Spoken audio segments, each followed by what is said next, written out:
নামাজে ভেজাল দেওয়া ছাড়তে পারে না, যে নামাজ আপনাকে ফাঁকামুক্ত করে পারে না, চেনামুক্ত করতে পারে না, সুদ মুক্ত বানাতে পারে না, আপনি 100% বুঝে নেবেন এই নামাজ কাঙ্ক্ষিত মানে নামাজ হয় না, এই নামাজ আল্লাহর দরবারে কোনো দরকার নাই।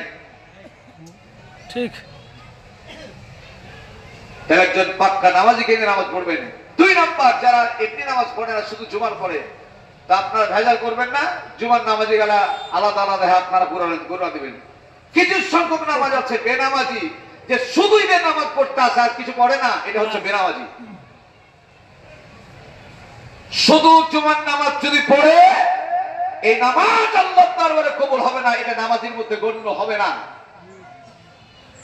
কি বলেন, ঠিক না ঠিক?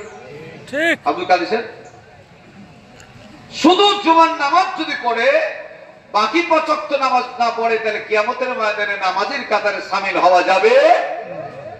তাহলে ঈদের নামাজ যদি পড়ে দেশে নামাজের হবে, তাহলে একে বলা হবে বেনামাজি। ওই বেনামাজিরা তোমরা শামিল হয়ে একসাথে কোরবানি দিবা। যদি গোশত খাওয়া দরকার আছে মনে করবা, ঠিক আছে, ঠিক আছে, গোশত খেতে হবে। কোরবানির দিন গোশত না খেলে কেমন একটা হয়। এই জন্য যারা শুধু ঈদের নামাজ পড়বে বেনামাজি, তারা এরকম করে আলাদা জোট পাতবা 7 জন করে। নামাজিদের মধ্যে, প্রকৃত নামাজিদের মধ্যে সে বাজার লাগাবা না।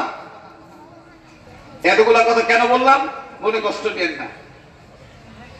আল্লাহ রাব্বুল আলামিন বললেন, ফালাম্মা বালাগা মাহু সা'য়া ক্বালা ইয়া বুনাইয়া ইন্নী আরা ফিল মানামি আন্নী আযবাহুকা ফানজুর মাযা তারা।